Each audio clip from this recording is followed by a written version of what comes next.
Vajiraman Ravi has been still there even during my mains preparation, during both my attempts 2023-24. I started my preparation in 2018 here as a foundation batch student, and finally I'm again back here 6 years later. The life has come full circle finally. I post-graduated actually in year 2018. After that I came to Vajiraman Ravi, as the name has always been there, where I was completely clueless कि क्या करना है क्या नहीं. And that year I think ये join किया test series मैंने, and we had those regular feedback sessions. GS we had GS. I was enrolled for the GS thing. I had that regular feedback session after every copy that was checked. We had those mentoring sessions going on. So उससे पता चलता था what is wrong, where I should add on, what is the changes I need to make, etc. So it went like that, and I really scored good in GS. Last year also it was 435 marks in GS 1, 2, 3, 4. Hello everyone, मेरा नाम रुचि जाट है। मध्य प्रदेश लोक सेवा आयोग की 2024 के परीक्षा परिणाम में मुझे रैंक 6 के साथ डिप्टी कलेक्टर के पद के रूप में मेरा चयन हुआ है। मैं अपनी स्ट्रेटजी आपके साथ शेयर करने से पहले अपनी पृष्ठभूमि को थोड़ा बताना चाहूँगी। मैं मंदसौर ज़िले की रहने वाली हूँ और गांव पीपलखुटा से ही मेरी प्रारंभिक शिक्षा हुई। सरकारी संस्थानों से मेरा पूरा एकेडमिक हुआ है और इसी के साथ मैंने सिविल सर्विसेज की तैयारी अपनी ग्रेजुएशन के बाद स्टार्ट की। उसके बाद जो मेरा पहला प्रयास था उसमें मुझे प्री क्वालिफाई नहीं कर पाई थी। उसके बाद लगातार मैंने मेंस और इंटरव्यू दिए हैं। ये मेरा 5वां प्रयास था जिसमें मुझे फाइनली सिलेक्शन मिला है। मैं आपको थोड़ा सा स्ट्रेटजी हर टॉपर बताता है, लेकिन थोड़ा सा मैं ये चीज़ ज़रूर आपको इंश्योर करना चाहती हूँ कि जब आप ये पॉडकास्ट या जो वीडियो हैं आप जब देखेंगे तो आपको कुछ ना कुछ मुझसे सीखने को मिलेगा, क्योंकि जो गलतियां मैंने की वो आप ना करें, ये मैं प्रयास करूंगी कि आप मुझसे सीख सकें। तो इस चीज़ के लिए मैं बताना चाहूँगी कि आपकी जो जर्नी है वो सिविल सर्विसेज की काफ़ी लंबी होती है। इसमें अपने आप को बनाए रखना, अपना मोटिवेशन बनाए रखना, लगातार जब आप असफल होते हैं उस दौरान खुद को उस चीज़ के लिए संकल्प लेके मानना कि हम कर सकते हैं ये चीज़। इसके लिए थोड़ा सा आप चीज़ों को मेरी यदि पृष्ठभूमि से या मेरी गलतियों से सीख सके तो मैं आपको बताना चाहूँगी कि मेरी जो प्री, मेंस और इंटरव्यू की जो रणनीति रही उसमें मैंने क्या गलतियाँ की जो आप नहीं करें। प्री के स्तर पे मैं आपको बताना चाहूँगी कि प्रीलिम्स का जो मेरी गलती शुरू में रही वो यही थी कि आप जब भी प्रीलिम्स की तैयारी शुरू करें अपने आप को ये मानकर चले कि आप एक बच्चे की तरह पढ़ाई करें, क्योंकि मध्य प्रदेश लोक सेवा आयोग की परीक्षा जो है वो प्रीलिम्स में थोड़ा फैक्चुअल होती हैं। आपको कुछ चीज़ें रटनी होती हैं, कुछ चीज़ें समझनी होती हैं। तो जो रटने वाला पोर्शन होता है वो आप एक बच्चे की तरह ही रट सकते हैं, क्योंकि वो जो हमारी स्कूली शिक्षा होती है उस दौरान हमें कुछ चीज़ें वहाँ पे समझनी होती है, लेकिन कुछ चीज़ें रटनी भी होती है।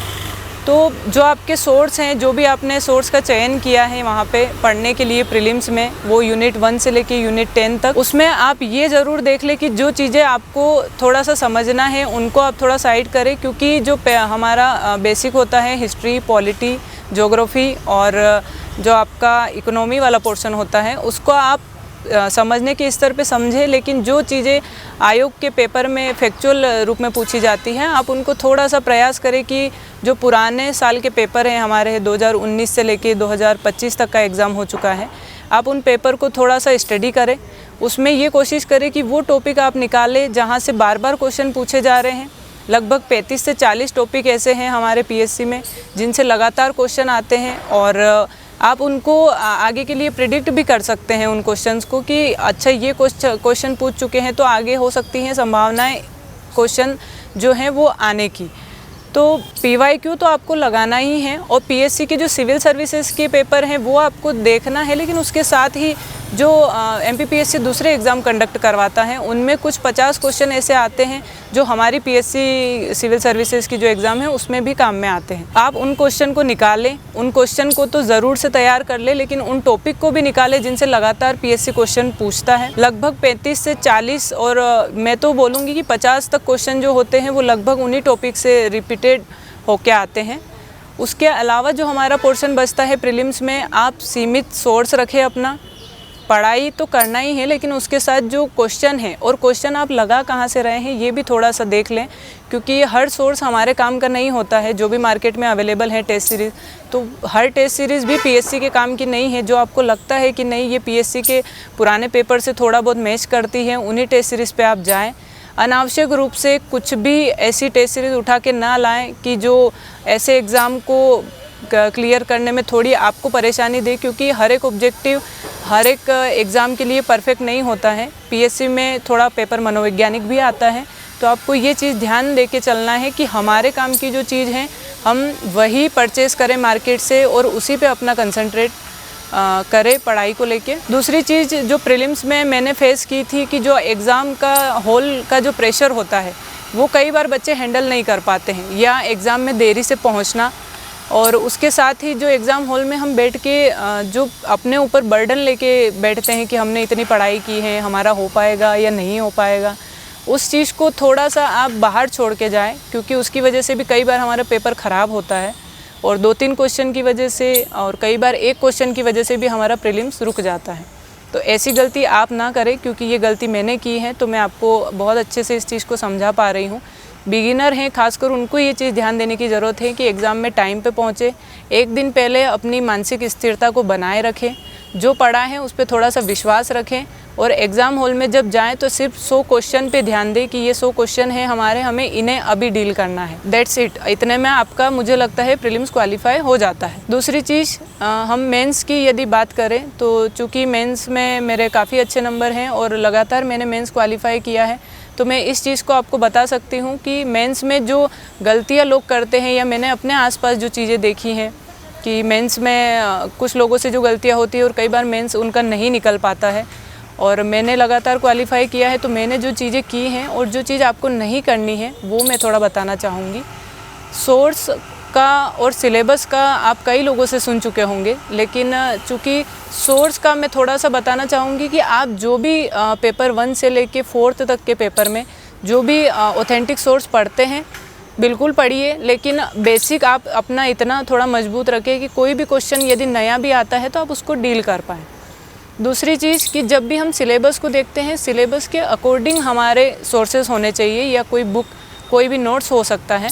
इसके साथ ही यदि आप चाहें तो अपना सेल्फ नोट्स प्रिपेयर कर सकते हैं, लेकिन आपके पास यदि टाइम नहीं है, आपका प्री क्वालिफाई हो चुका है, आप मेंस के लिए सीधे तौर पे तैयारी करना चाहते हैं, तो आप कोई भी मार्केट में जो भी सोर्स आपको लगता है कि हाँ मैं इससे कनेक्ट कर पा रहा हूँ या कर पा रही हूँ, तो आप उस सोर्स को लीजिए, उससे अपने सिनॉप्सिस निकाल सकते हैं, क्योंकि हमारे जो पेपर होते हैं वो लगातार 6 दिन तक होते हैं, और उन 6 पेपर में हमें पूरे सिलेबस को कवर करके और एग्ज़ाम में देने का जो रहता है प्रेशर, उसको हैंडल उस समय करना थोड़ा सा हर एक एस्पिरेंट के लिए मुश्किल होता है। साथ ही ये जो चीज़ है कि हम सिनॉप्सिस बनाएं, शॉर्ट नोट बनाएं या नहीं बनाएं, इसको लेके 3 कैटेगरी के लोग होते हैं कि जो बिगिनर हैं उनके पास काफ़ी समय होता है, वो तैयारी 1, 1.5 या 2 साल की करते हैं, तो आप शुरुआत में नोट्स बना सकते हैं। जिनको भी लगता है कि हम अपने सेल्फ नोट से पढ़ सकते हैं, क्योंकि मैंने तैयारी अपने ग्रेजुएशन के बाद शुरू की थी, मेरे पास काफ़ी समय था, मैंने अपने सेल्फ नोट्स प्रिपेयर किए थे, उसके साथ ही मैंने शॉर्ट नोट भी प्रिपेयर किए थे, तो मुझे काफ़ी हेल्प भी हुई उस चीज़ की। लेकिन यदि आप तैयारी के उस फेज़ में है जहाँ आपका प्री 1-2 बार निकल चुका है, आपके पास मेंस के नोट्स प्रिपेयर नहीं है, तो आप उस चीज़ से भी घबराइए नहीं, क्योंकि मार्केट में हमारे पास नोट्स काफ़ी अवेलेबल हैं, और जिस भी संस्थान के आपको लगते हैं कि हम नोट्स ले सकते हैं, उनसे हम कनेक्ट कर पा रहे हैं, उनकी फ़ॉन्ट साइज़ से हम फेमिलियर हो पा रहे हैं, और उनके साथ नोट्स के साथ मेरा पर्सनल एक्सपीरियंस है कि जिन नोट्स के साथ आप अपने आप को सहज महसूस करते हैं, और साथ ही कि हम उनसे बातचीत कर सकते हैं नोट्स के साथ भी, क्योंकि आप काफ़ी टाइम साझा करते हैं अपना तैयारी के दौरान, लगभग 8 से 10 घंटे आप अपने नोट्स के साथ बिताते हैं, तो जो उनके साथ दोस्ती वाला व्यवहार है नोट्स के साथ, वो बना के रखें। तीसरी चीज़ कि जब भी हम मेंस की बात करते हैं तो सबके मन में क्वेश्चन आता है कि आंसर राइटिंग करें या नहीं, तो इसको लेके मेरा पर्सनल सजेशन है सबको कि आंसर राइटिंग को आप कभी स्किप ना करें। एक बार हम टेस्ट को ले सकते हैं कि टेस्ट सीरीज़ हम तभी लगाएं जब हमारा प्री क्वालिफाई हो जाए, लेकिन आंसर राइटिंग की जो शुरुआत है वो आपकी पहले दिन से हो जाती है जब आप मेंस की तैयारी शुरू करते हैं। उसके जो चीज़ मैंने महसूस की है आंसर राइटिंग के दौरान, कई लोग आंसर लिखने से डरते हैं, क्योंकि उनको लगता है कि हमने कुछ ख़राब लिख दिया तो हमारा नहीं हो पाएगा, या पेपर ऐसा कंप्लीट नहीं हो पा रहा है, या हम अच्छा आंसर नहीं लिख पा रहे हैं। तो आप आंसर राइटिंग से डरिए नहीं, जिस दिन भी लिखेंगे आप वो पहला ही क्वेश्चन होगा, उसका पहला ही आंसर होगा। आप कई बार जब उस आंसर को लिखेंगे 10 बार हम 10 तरीके से आंसर लिखते हैं। तो इस चीज़ को अपने अंदर से जो डर है उसको थोड़ा निकालिए बाहर और आंसर लिखने की प्रैक्टिस शुरू दिन से करिए, क्योंकि आप शुरुआत करेंगे तभी आखिर तक आप थोड़ा वैसा उसमें आ पाएंगे कि आप मेंस के लिए लिख पाएँ एग्ज़ाम हॉल में जाके। आपको वो प्रेशर फील ना हो वहाँ पे कि हम पहली बार लिख रहे हैं या हमसे बनेगा या नहीं बनेगा। तीसरी चीज़ मुझे जो लगती है आंसर राइटिंग के स्तर पे कि जो हमारे पेपर हैं उसमें 2 नंबर का, 7 नंबर के और 10 नंबर के जो क्वेश्चन आते हैं उसमें भी कई बार बच्चे कंफ्यूज होते हैं कि हम इनको 2 नंबर, 7 नंबर और 10 नंबर के हिसाब से ही अटेम्प्ट करें क्वेश्चन को, या पहले 10 नंबर का करें या 7 नंबर का करें। तो वो सबका अपना अपना एग्ज़ाम के दौरान जो बनाई हुई रणनीति होती है। मेरे हिसाब से चूँकि 7 नंबर के क्वेश्चन हमारे अभी बहुत ज़्यादा स्कोरिंग है, तो आप उन पे थोड़ा ज़्यादा फोकस करें, क्योंकि हमें उनमें लिखना कम है लेकिन हम नंबर ज़्यादा गेन कर सकते हैं। तीसरी चीज़ कि जो 2 नंबर के क्वेश्चन होते हैं उनमें कुछ बच्चों को ये रहता है कि उनमें जो शब्द सीमा दी गई है क्या हम उनका पालन शब्दशः करें या नहीं। चूँकि कई बार क्वेश्चन की डिमांड होती है ऐसी इस टाइप की कि आपने अगर एक आंसर लिखा है, अगर उसमें कुछ फैक्ट पूछा है तो आप फैक्ट को फैक्ट की तरह ही लेके उसका आंसर करें, क्योंकि आप उसमें अपना समय बचा सकते हैं। और जब आप वहाँ पे समय बचाएंगे तो जाहिर सी बात है दूसरे क्वेश्चंस में अच्छा प्रेजेंट कर पाएंगे। और आंसर राइटिंग के स्तर पे जो चीज़ें मुझे लगती हैं, या जब आप टेस्ट सीरीज़ लगाते हैं तो शुरुआत में कई बच्चों के नंबर इतने कम आते हैं कि वो डिमोटिवेट हो जाते हैं। तो देखिए, जब भी आप आंसर लिखेंगे, सिलेबस हमारा कभी भी कंप्लीट नहीं होता है, तैयारी कभी भी ऐसी आपको नहीं लगेगी कि आज कंप्लीट है तो हम आज से शुरू करें। तो जब भी आप शुरू करेंगे वो शुरुआत ही है, और उस शुरुआत को ही अच्छा मान के शुरू करें। और लगभग मुझे लगता है इसमें 8 से 9 महीने का समय हमें लगता है अच्छी आंसर राइटिंग के लिए और अच्छा आंसर लिखने के लिए। और ये भी मैं कहना चाहूँगी आप लोगों से कि आप कभी भी अपने आंसर से संतुष्ट पूरी तरह से मत होइए, क्योंकि जिस दिन आप उस आंसर से संतुष्ट हो गए तो आप अपनी खामियों को उसमें देख नहीं पाएंगे। तो अपने आंसर को बेहतरीन से बेहतरीन लिखने के लिए पूरा प्रयास कीजिए। और आंसर राइटिंग के लिए मैं थोड़ा सा अपना बताना चाहूँगी कि उसमें जो फ्लो चार्ट होते हैं और जो आप फैक्चुअल इन्फॉर्मेशन देते हैं वो किस क्रम में दे रहे हैं, या जो आंसर है आप उसकी डिमांड को पूरी कर रहे हैं या नहीं, या बस जो आपको आता है उस आंसर के बारे में आपने लिख दिया और आप एक्सपेक्ट करते हैं कि नहीं मुझे इससे नंबर क्यों नहीं मिल पाए हैं या मेरा मेंस क्यों रुका है। तो वो आप थोड़ा सा देखिए, क्योंकि कभी कभी ऐसा होता है कि हमें लगता है कि हमने अच्छा लिखा है लेकिन एग्ज़ामिनर के हिसाब से वो शायद उतना अच्छा आंसर नहीं होगा, क्योंकि उसका एक ही रीज़न है कि आपने क्वेश्चन की डिमांड को नहीं समझा है। तो जो क्वेश्चन है उसकी डिमांड को समझने के लिए आपको डेली प्रैक्टिस लगेगी ही। तो आपको वो चीज़ अपनी आदत में लानी है। आपको मेंस की जो आंसर राइटिंग है उससे अपने आप को इतना फेमिलियर बना लेना है, इतना अपने आप को उससे सहज बना लेना है कि आपको एग्ज़ाम में उस चीज़ का प्रेशर कभी फील ना हो। और मेरा थोड़ा सा मैं बताना चाहूँगी कि मैंने जो अपनी 2021 से लेकर 2024 तक की जो मेंस की आंसर राइटिंग की है उसमें मुझे कभी भी ये चीज़ महसूस नहीं हुई, क्योंकि मैं इतने आंसर्स लिख चुकी थी कि मुझे कभी असहजता महसूस नहीं हुई मेंस के स्तर पे। जब भी मुझे लगता था कि मैं मेंस लिखने जा रही हूँ, मुझे पहले ही इस चीज़ का अंदाज़ा होता था कि मेरा मेंस क्वालिफाई हो जाएगा। अब वो नंबर कितने आएंगे कितने नहीं आएंगे वो हमें बाद में जब रिज़ल्ट आता है तब इस चीज़ के बारे में पता चलता है। अब हम बात करते हैं मॉक इंटरव्यू की। और इंटरव्यू जो हमारा कॉल आता है उसके बाद जब मॉक इंटरव्यू के लिए जो बच्चे परेशान होते हैं या जिनको लगता है कि मॉक इंटरव्यू देना चाहिए या नहीं देना चाहिए, चूँकि मेरा 22 का जो फाइनलिस्ट से मैं बाहर हुई हूँ तो मुझे समझ आया उस स्तर पे कि मेरा इंटरव्यू इतना शायद अच्छा नहीं था, या इंटरव्यू के स्तर पे मुझ में कमियाँ रही थी कुछ ना कुछ। तो आप लोगों को मैं ये बताना चाहूँगी, क्योंकि हम इंटरव्यू को प्रेडिक्ट नहीं कर सकते हैं किसी भी स्तर पे, तो कोशिश करें कि हम अपने व्यक्तित्व को सुधारें। दूसरों को देख के या दूसरों से तुलना करके, या किसी ने कितना अच्छा बोला है, किसको कितने नंबर इंटरव्यू में मिले हैं, तो उसके हिसाब से हम अपना अंदाज़ा ना लगाएं। क्योंकि सिविल सर्विसेज की तैयारी में आपका जो इंटरव्यू का जो पर्सनालिटी डेवलपमेंट जो होता है उसमें आपका पहले दिन से शुरू हो जाता है कि आपकी पर्सनालिटी किस तरीके की बनने वाली है। कभी कभी कोई व्यक्ति इंट्रोवर्ट होता है तो उसको बोलने में असहजता होती है, कभी कोई एक्सट्रोवर्ट होता है तो उसको अपनी जो शब्द भाषा शैली है उस पर थोड़ा सा काम करने की ज़रूरत पड़ती है। तो ये सबका अपने अपने व्यक्तित्व के आधार पे होता है इंटरव्यू। तो आप ये मान के चलिए कि आप इंटरव्यू में वहाँ क्या होने वाला है इस चीज़ को अपने अंदर प्रिडिक्ट करने से पहले ये चीज़ को थोड़ा सा देख लें कि वो जब 15 से 20 मिनट जो हमारा इंटरव्यू चलता है उसमें वो लोग जो एक्सपेक्ट करते हैं हमसे उनकी डिमांड को ज़रूर फुलफ़िल करने की कोशिश करें। चूँकि वो वहाँ पे जो लोग बैठे हैं वो काफ़ी अनुभवी हैं, आप उनको झूठ मूठ का कुछ भी बता के और अपने आप से इन्फ्लुएंस नहीं कर सकते हैं किसी भी स्तर पे। तो आप इस चीज़ को थोड़ा सा ध्यान रखें कि आप जो रहे वो नेचुरल रहें, लेकिन नेचुरल होने के साथ जो आपको लगता है कि नहीं ये कमी मेरे अंदर है या मेरी पर्सनालिटी में ये चीज़ मुझे उतनी अच्छी नहीं हो पा रही है, तो आप जो मिरर प्रैक्टिस होती है वो कर सकते हैं, स्वयं का मूल्यांकन कर सकते हैं डेली। किसी और से भी आप पूछ सकते हैं जो आपके बारे में अच्छे से जानता हो, वो बता सकता है कि आपकी जो कमियां हैं वो किस फेज़ में रिफ्लेक्ट हो रही है ज़्यादा। आप उस पर काम करिए, डेफिनेटली इंटरव्यू आपका अच्छा होगा। और इसी के साथ में थोड़ा सा बच्चों के मन में जो भ्रांतियाँ होती हैं पीएससी को लेके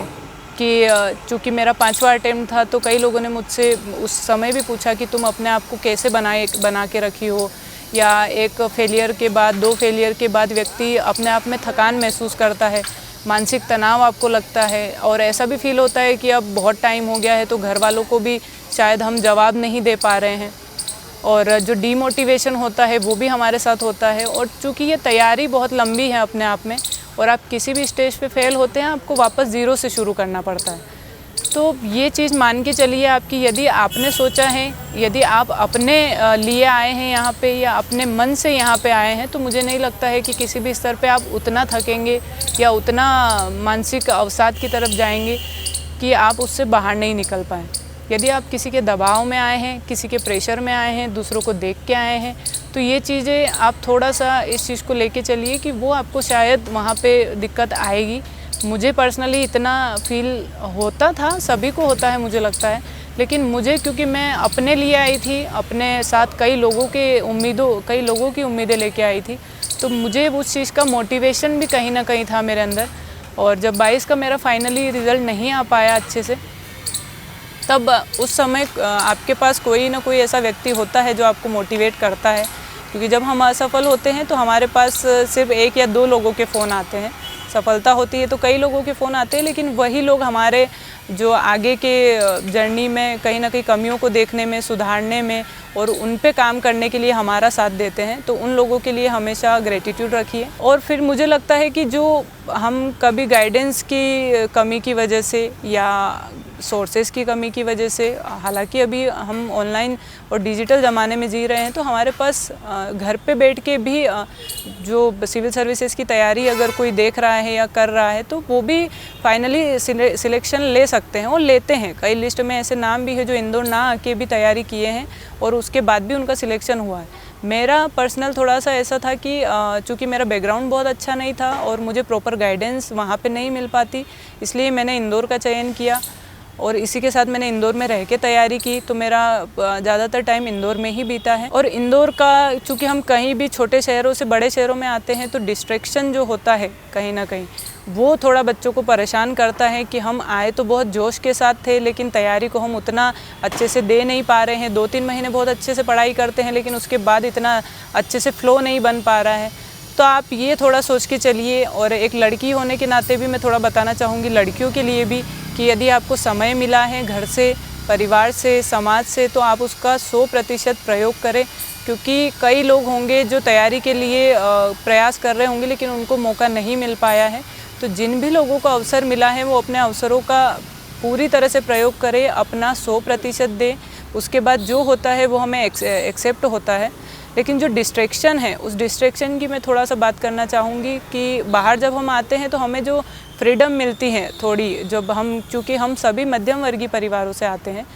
तो जो कल्चर से हम आते हैं और एकदम से हमें खुलापन जो यहाँ पे मिलता है उसकी वजह से डिस्ट्रैक्शन होना स्वाभाविक सा है। लेकिन आप थोड़ा सा अपने दिमाग में ये चीज़ लेके चलिए कि जो डिस्ट्रैक्शन है वो हमें अपने जो प्रायोरिटीज़ है उनसे ना भटकाए कहीं पे भी। दूसरी चीज़ ये कि यहाँ पे जो सोशल मीडिया का जो कल्चर चल रहा है या रील्स का जो कल्चर है हमारे बीच में, जब भी हम पढ़ाई करने बैठते हैं तो लगता है कि टेबल पे बैठे हैं, आधा घंटा हुआ हमने फ़ोन उठाया, हमने रील्स स्क्रॉल किया, हमारा दिमाग पढ़ाई से शिफ्ट हुआ वापस वहीं पे मोबाइल में या रील्स में या इंस्टा पे जो भी आप चलाते हैं सोशल मीडिया प्लेटफॉर्म, उस पे शिफ्ट हो जाता है और कहीं ना कहीं कंसंट्रेट हमारा जो है वो ख़राब हो जाता है। तो आप इस चीज़ को थोड़ा सा अपने आप में सीमित करने का प्रयास करें कि तैयारी के दौरान आप इन सारे डिस्ट्रैक्शन से थोड़ा दूर होके पढ़ाई करें। मोबाइल को हो सकता है तो जिस समय पढ़ाई कर रहे उस समय अपने से दूर रखें,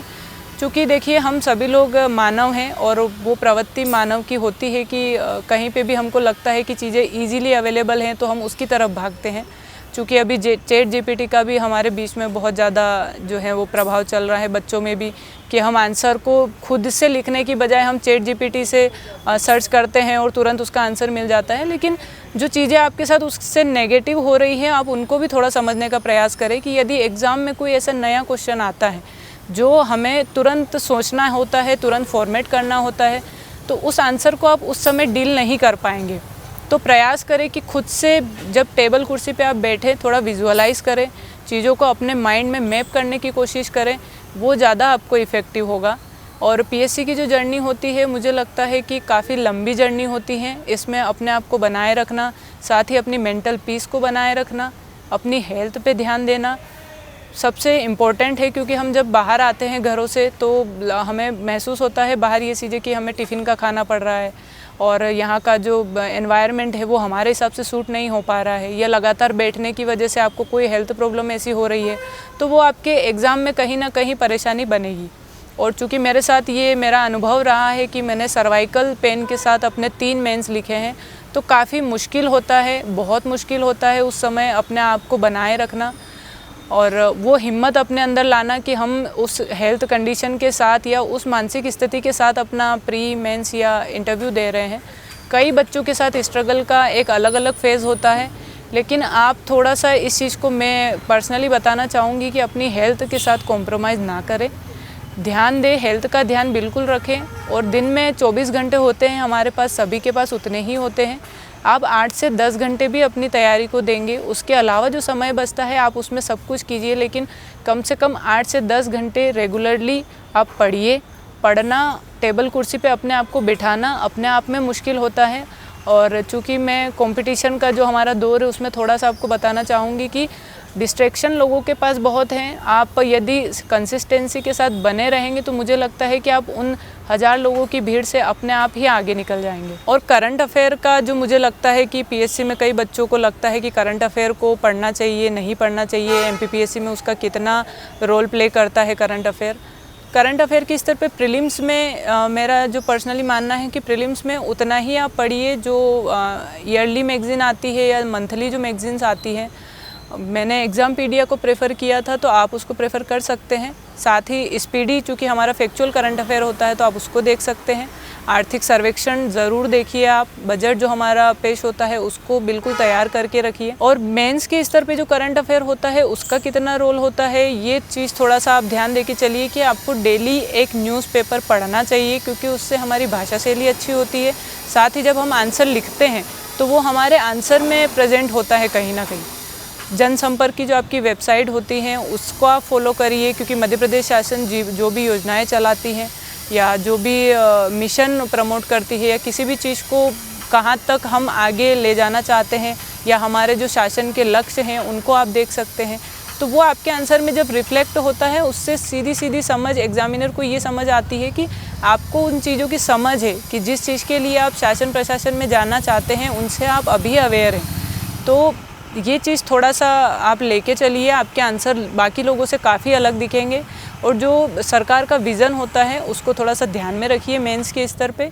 ताकि उससे आपको जो दिशा होती है आंसर की दिशा हो, चाहे जो प्रोग्राम आपसे पूछा है, मान लीजिए आत्मनिर्भर भारत है, मेक इन इंडिया जो हमारा कार्यक्रम है, उससे रिलेटेड यदि आपने कोई ऐसी चीज़ पढ़ी है तो आप उसको आंसर में जब लिखते हैं तो वो उनको सामने से वो चीज़ भी समझ में आती है कि नहीं, जो लिख रहा है बच्चा उसको ये समझ है कि हमारी गवर्नमेंट किस दिशा में काम कर रही है। तो आप इतने ये सारी चीज़ें जो मैं बता पाई हूँ या आपको जो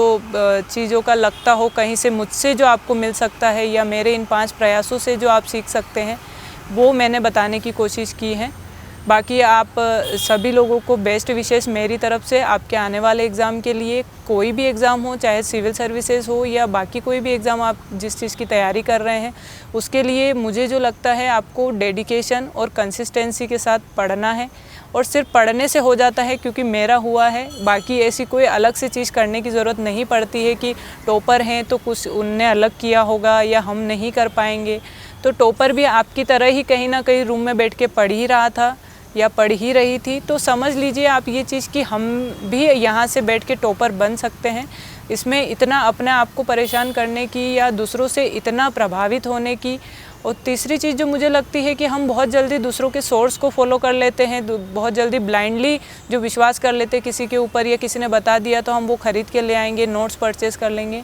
आप थोड़ा सा उन चीज़ों को अपने तरीके से थोड़ा सोचें कि हमें क्या चीज़ कंफर्टेबल लगेगी पढ़ने के स्तर पे। हम डे पर्सन है या नाइट पर्सन है, कोई डे में पढ़ता है, कोई नाइट में पढ़ता है। तो वो चीज़ें अपने स्तर पे थोड़ा अपनी पर्सनालिटी के हिसाब से, अपने बिहेवियर के हिसाब से ढालने की कोशिश करें। अपने बॉडी क्लॉक को थोड़ा सेट रखें, क्योंकि एग्ज़ाम में जो होता है कि आपको यदि नाइट में पढ़ने की बहुत ज़्यादा आदत है तो आप एग्ज़ाम में क्योंकि हमारे एग्ज़ाम अधिकतर डे में ही होते हैं और 10 से लगभग 1 का पेपर होता है मेंस का भी, और 10 से 12 का हमारा जो प्रीलिम्स का पेपर होता है। थोड़ा सा 1 महीने पहले अपने बॉडी क्लॉक को उस हिसाब से थोड़ा सेट कर लें, ताकि आपको एग्ज़ाम में अपनी जो मानसिक स्थिति है उससे डील करने में ज़्यादा प्रॉब्लम ना आए। कई बार हमें ऐसा भी लगता है कि हम ग्रुप स्टडी करें या कितने घंटे पढ़ाई करें, तो जो घंटों को लेकर या ग्रुप स्टडी को लेकर या रूम पे पढ़ाई को लेकर या लाइब्रेरी में पढ़ाई करें, ये कैसे डिसाइड करें कि हमारे लिए क्या सही रहेगा। तो मुझे ये लगता है कि आप, चूँकि हमारे बीच में 3 तरह के जो एस्पिरेंट होते हैं। पहले वो जो बिगिनर हैं जिनने एक भी एग्ज़ाम नहीं दिया है, दूसरे वो जो जॉब के साथ तैयारी कर रहे हैं, और तीसरे वो जिनने एक आध प्री मेंस या उससे ज़्यादा प्री मेंस दे चुके हैं। तो आप ये चीज़ अपने स्तर पे थोड़ा सा स्टडी करें कि आपको कितने घंटे पढ़ना है। चूँकि कोई जॉब वाला यदि तैयारी कर रहा है तो उसके लिए सबसे अच्छा है कि वो अपने टाइम को मैनेज करके चले। यदि वो 2 घंटे भी पढ़ रहे हैं तो उनके लिए वो टाइम बहुत क्रूशियल होता है, और वो उस टाइम सिर्फ पढ़ाई को थोड़ा सा ध्यान दे, और जो सिलेबस होता है या जो भी आपकी रणनीति होती है उस पर आप 2 घंटे कंसिस्टेंट होकर पढ़ाई करें। उसके बीच में कोई ऐसा डिस्ट्रैक्शन ना आए जो आपको प्रभावित करे उस चीज़ से। दूसरा कि जो बिगिनर होते हैं उनके लिए थोड़ा सा ये चीज़ होती है कि वो ग्रुप स्टडी करें या अकेले रह के पढ़ाई करें या रूम पे पढ़ाई करें या कहीं लाइब्रेरी में जाके पढ़ाई करें। तो मेरा इसमें थोड़ा पर्सनल सजेशन है कि आप यदि ग्रुप स्टडी करते हैं तो उसमें अपने ग्रुप में वैसे ही दोस्तों को रखिए या वैसे ही लोगों के साथ रहिए जो सिंसियरली तैयारी करते हैं। ये नहीं कि वो आपको कहीं चाय पीने के लिए ले जा रहे हैं तो घंटों बैठ के आप वहीं बात कर रहे हैं और आपका टाइम वहाँ पे जा रहा है लेकिन आप बोल नहीं पा रहे हैं। या ऐसे लोग जो पीएससी की तैयारी को अच्छे से समझ नहीं पाए हैं, वो आपको कहीं ना कहीं उस चीज़ से भटका रहे हैं या आपकी रणनीति से आपको भटका रहे हैं। तो ऐसे ग्रुप का हिस्सा ना बने, वो आपके लिए कहीं ना कहीं और बुरा साबित होगा। लेकिन यदि आपके पास ऐसा ग्रुप है जिसमें आपके सारे जो दोस्त हैं वो उस तैयारी को उसी दिशा में कर रहे हैं जिस दिशा में जानी चाहिए तैयारी, तो आप बिल्कुल उस ग्रुप का हिस्सा बनिए। उससे सिलेक्शन और जल्दी होने के चांसेस होते हैं। तीसरे वो लोग जिनको एक प्री दे चुके हैं या मेंस लिख चुके हैं लेकिन सिलेक्शन में कहीं ना कहीं दिक्कत आ रही है, इंटरव्यू के स्तर पे बाहर हुए हैं, उन लोगों के लिए थोड़ा सा कि अगर वो लोग प्री निकाले हैं, मेंस निकाले हैं, तो कहीं ना कहीं उनके अंदर पोटेंशियल है। थोड़ा सा कहीं अगर कोई दिक्कत उनको आ रही है तो वो स्वयं का मूल्यांकन ज़रूर करें इस चीज़ को लेके, थोड़ा सा बैठ के कि हमने कहाँ गलती की है, जो दूसरों से हम सीख सकते हैं, उन गलतियों से हम सीख सकते हैं। हो सकता है आपने बहुत ही कम नंबरों से आपका मेंस रुका है या इंटरव्यू रुका है, तो उस स्तर पे आप थोड़ा सा अपने आप का मूल्यांकन करें, वो ज़्यादा अच्छा है। और रूम या लाइब्रेरी की जो पढ़ाई है वो अपने ऊपर डिपेंड करती है, क्योंकि कई बार व्यक्ति रूम पे बैठ के अच्छे से पढ़ाई कर पाता है, कई बार लाइब्रेरी में अच्छे से पढ़ाई कर पाता है। बस अपनी प्राथमिकताओं को थोड़ा ध्यान रखें कि हमें प्रायोरिटी सेट करके चलना है कि हमें पढ़ाई को अपना पूरा टाइम देना है, बाकी चीज़ें भी साथ में करना है, लेकिन उसको उतना ही जितना अपनी पढ़ाई को प्रभावित ना करे। एक और चीज़ जो मैं बोलना चाहूँगी कि आप जो टॉपर से सुनते हैं कि हम 15 घंटे पढ़ाई करते थे, 14 घंटे पढ़ाई करते थे, तो मेरा मानना ऐसा है कि जो हमारा ह्यूमन साइकिल होता है वो 45 मिनट के एक जो स्टडी होती है कि 45 मिनट में हमारा दिमाग थक जाता है, तो आप उसमें ब्रेक लीजिए। 8 घंटे काफ़ी होते हैं मुझे लगता है कि यदि आपके पास और उसके अलावा कोई काम नहीं है तब भी 8 से 9 घंटे आप पढ़ाई करिए। एग्ज़ाम के टाइम आपके घंटे बढ़ सकते हैं क्योंकि उस टाइम हमें रिवीजन के लिए ज़्यादा समय चाहिए होता है और हमें उस टाइम करना भी चाहिए क्योंकि हम उस जोन में जाते हैं तभी चीज़ें आसानी से बन पाती है। तो आप ये घंटों को लेकर थोड़ा सा भ्रम मुझे लगता है वो तोड़ने की ज़रूरत है। कोई व्यक्ति यदि 12 घंटे सोता है लेकिन 8 घंटे पढ़ता है तब भी उसके पास 4 घंटे का समय होता है।